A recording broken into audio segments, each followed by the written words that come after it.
Siapa yang ingin kaya? Ya. Siapa yang ingin punya mobil? Masya Allah.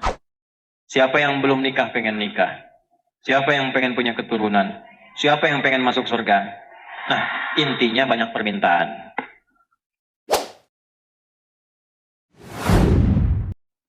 Permintaan itu bahasa Arabnya doa.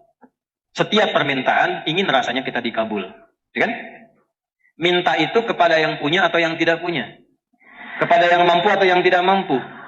Siapa yang paling mampu yang bisa kita minta? Maka diatur caranya lewat apa? Sholat.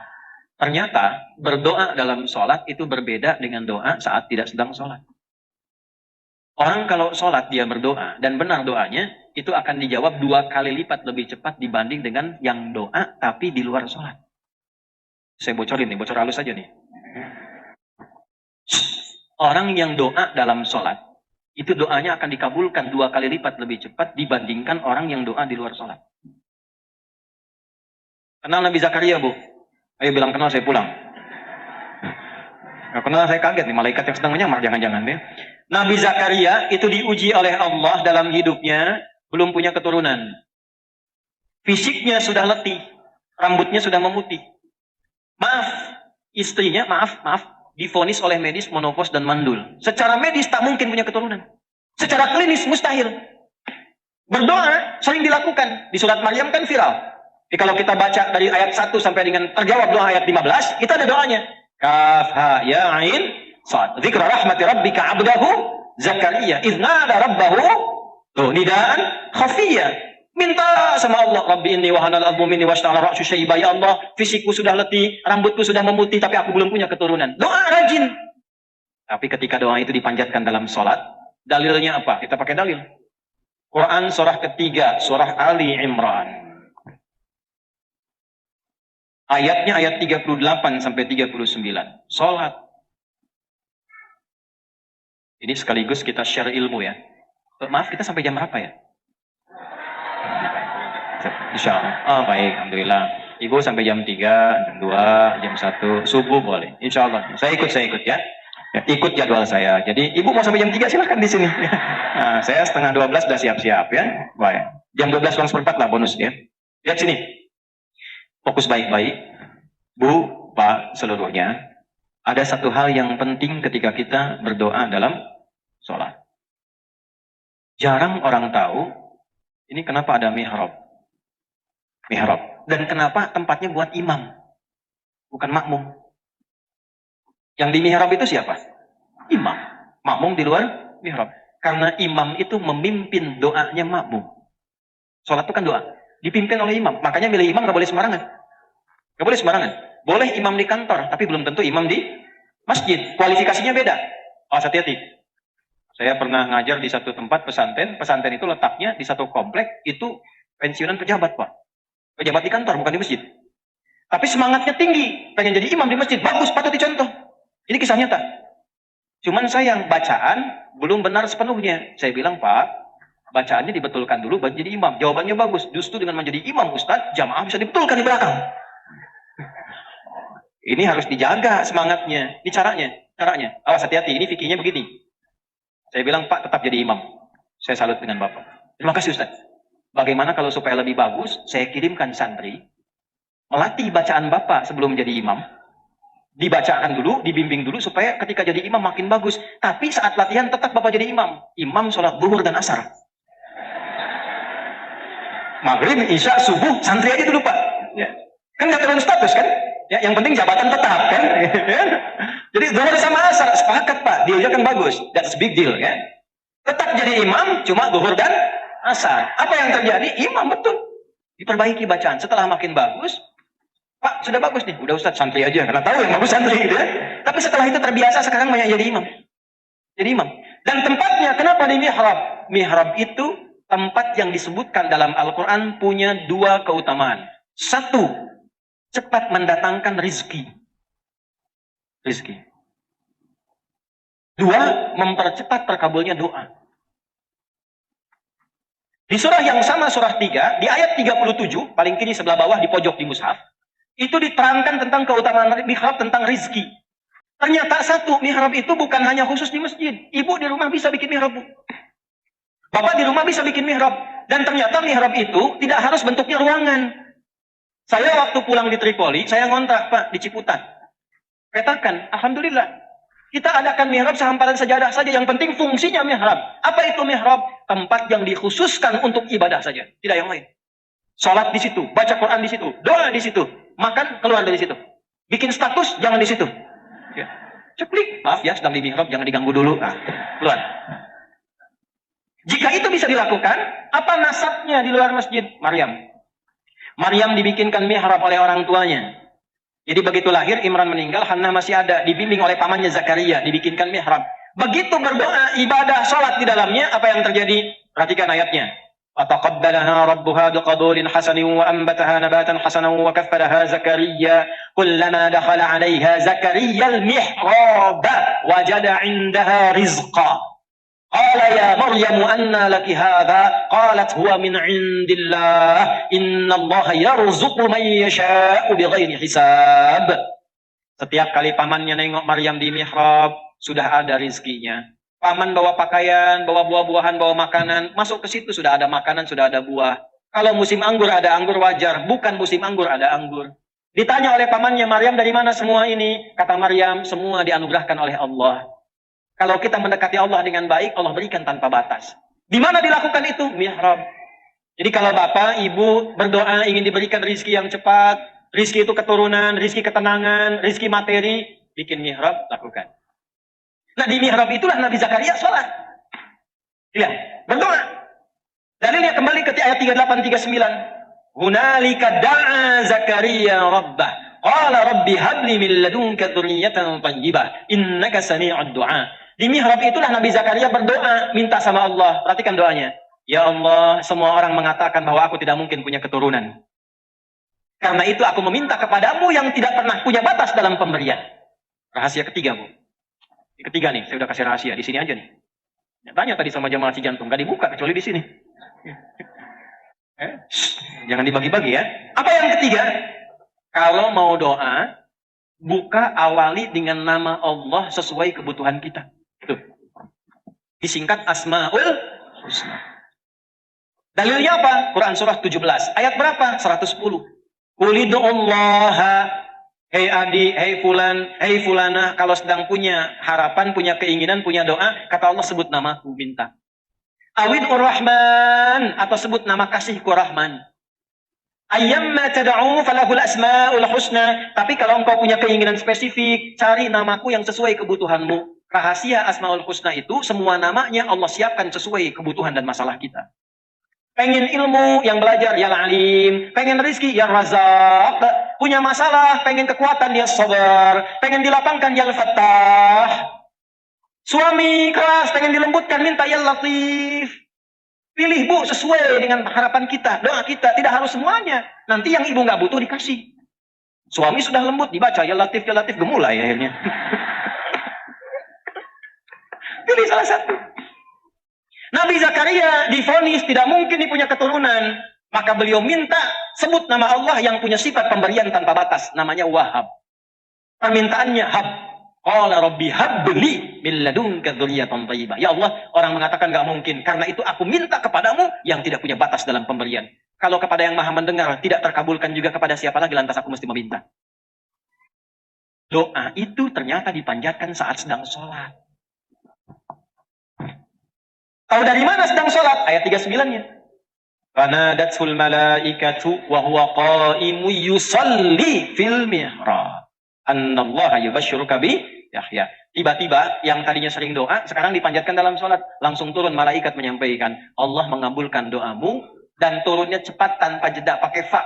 Harfu atfin rabitin baina syai'aini bila hudud. Huruf yang merangkai dua peristiwa cepat tanpa jeda. Peristiwa pertama berdoa, peristiwa kedua terkabulnya doa. Antara berdoa dengan terkabul tanpa jeda. Begitu selesai doanya, belum selesai sholatnya.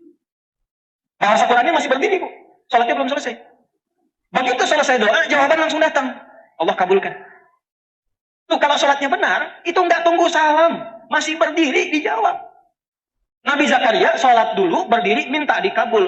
Umat Nabi Muhammad SAW, karena 10 kali lipat dijamin oleh Allah lewat syafaat dan kemuliaan nabinya, maka tidak tunggu sholat. Sebelum sholat, langsung Allah sampaikan mau minta apa.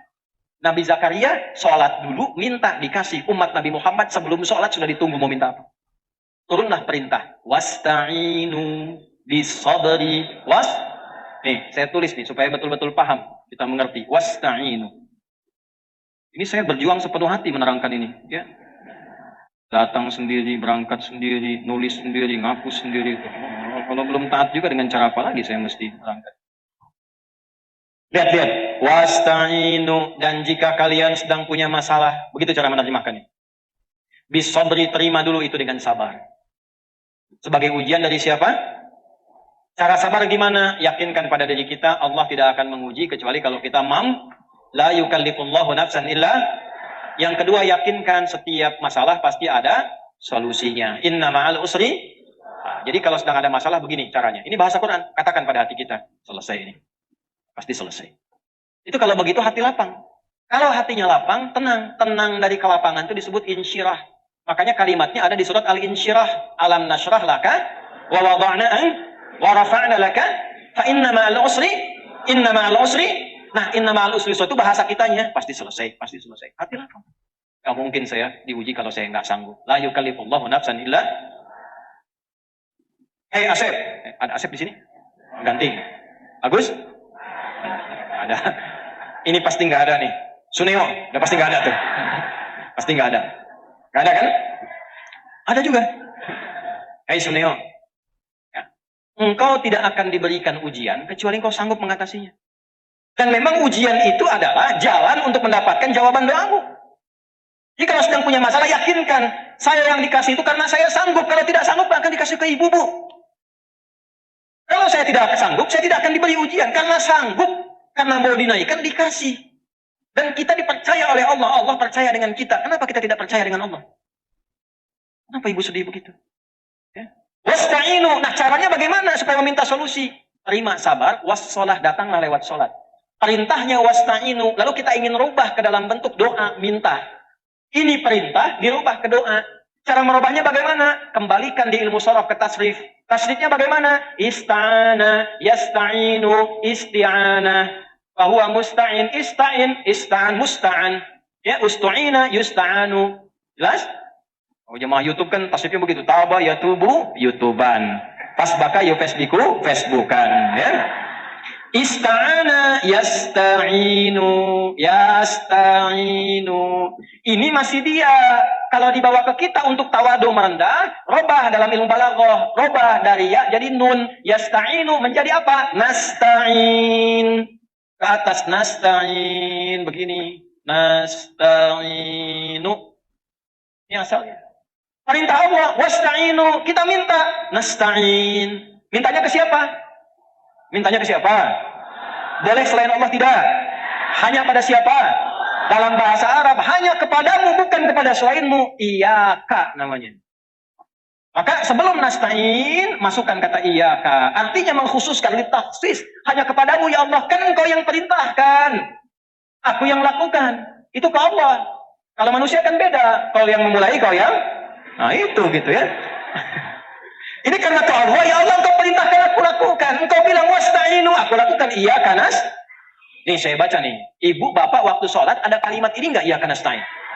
Saya tanya, itu dibaca waktu ruku atau waktu sujud? Berdiri. Bukan saat ruku, bukan saat sujud. Saat berdiri. Saya tanya nih, Nabi Zakaria itu saat minta, beliau dalam keadaan apa tadi? Berdiri dalam apa? Sholat, minta dulu, berdiri dikasih. Umat Nabi Muhammad sebelum berdiri, hayya ala sholat, ayo sholat. Kita tanya, kenapa ya Allah? Dijawab dengan suara muadzin. Muadzin itu pemanggil dari kata adzan. Adzan itu jamak dari kata udun. Udun itu telinga.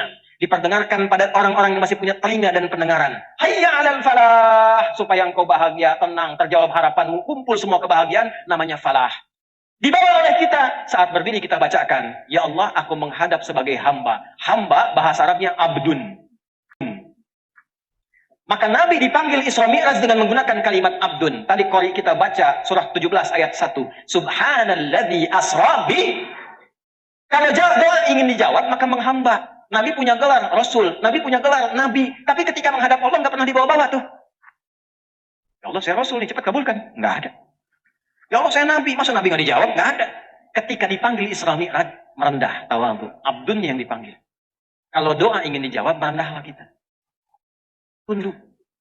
Di bawah itu, bagaimana wujud ekspresi ketundukannya? Sampaikan turunan katanya. Apa turunannya? Abdun dari kata abada. Tasrifnya gimana? Abada ya'budu abadan wa ibadatan fahuwa abidun wa dhaka ma'budun u'bud. Kata Allah, u'bud. Kembali ke Quran surat Thaha ayat ke-14.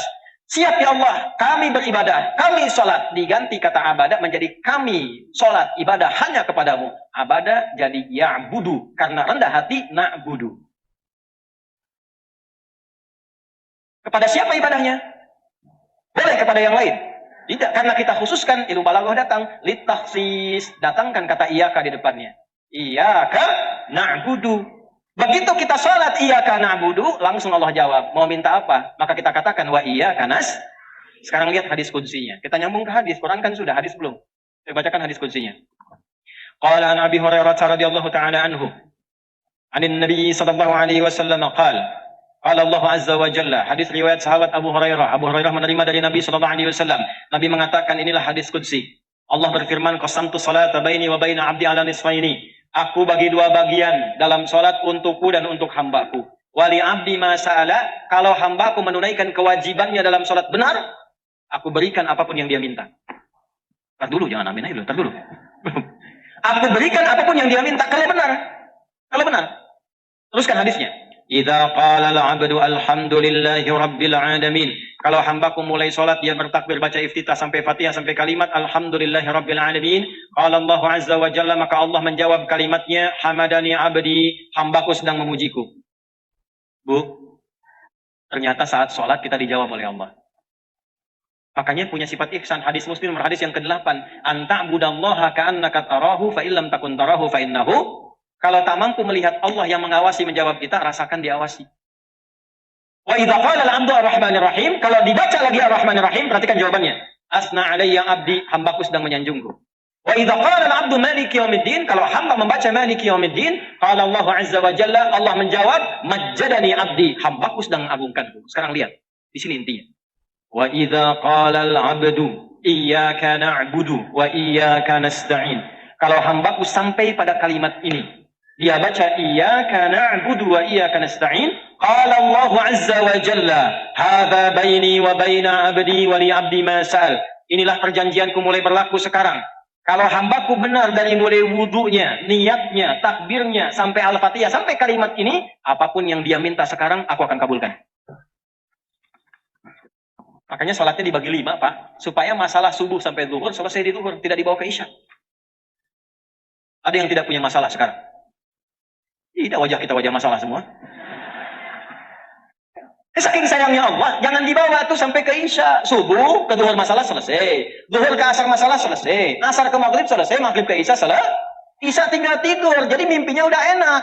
Rumusnya apa? Istighfar, baca ayat kursi, Al-Ikhlas, Al-Falaq, An-Nas, salat 2 rakaat, tidur, tenang tidurnya. Nyaman, selesai masalahnya. Itu rumus. Ya, nah ini rahasia yang kedua. Jadi kalau catat lagi ya, catat. Kalau benar sholatnya, untuk menjadi benar itu bagaimana caranya? Itu peristiwa Isra Mi'raj yang harus diturunkan. Sekarang banyak orang sholat, banyak berdoa, tapi belum terkabul. Masalahnya apa? Kan sholat isinya doa semua. Ini saya contoh ya. Duduk di antara 2 sujud, kan mintanya juga banyak tuh. Rabbighfirli warhamni wajburni warfa'ni warzuqni, gitu kan? Wahdini wa'afini wa 8 sendiri tuh. Kok belum terkabul? Rabbighfirli, ya Allah ampuni aku, warhamni sayangi aku, wajburni lindungi aku, warzuqni berikan rezeki kepadaku. Habis sholat minta lagi, ya Allah anugerahkan rezeki kepadaku. Malaikat tanya, tadi waktu duduk di antara 2 sujud apa? Itu warzuqni. Dulu orang baru sholat baca terkabul. Kenapa kita sekarang sampai salam belum terkabul? Kenapa ada orang sekarang sampai salam belum terkabul?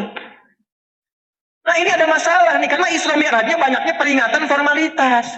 Dapat cerita Nabi mengunjungi surga, Nabi melihat neraka, selesai pulang. Terus gimana solusinya? Gimana supaya ke surga nggak ke neraka? Solusinya gimana? Nah itu intinya.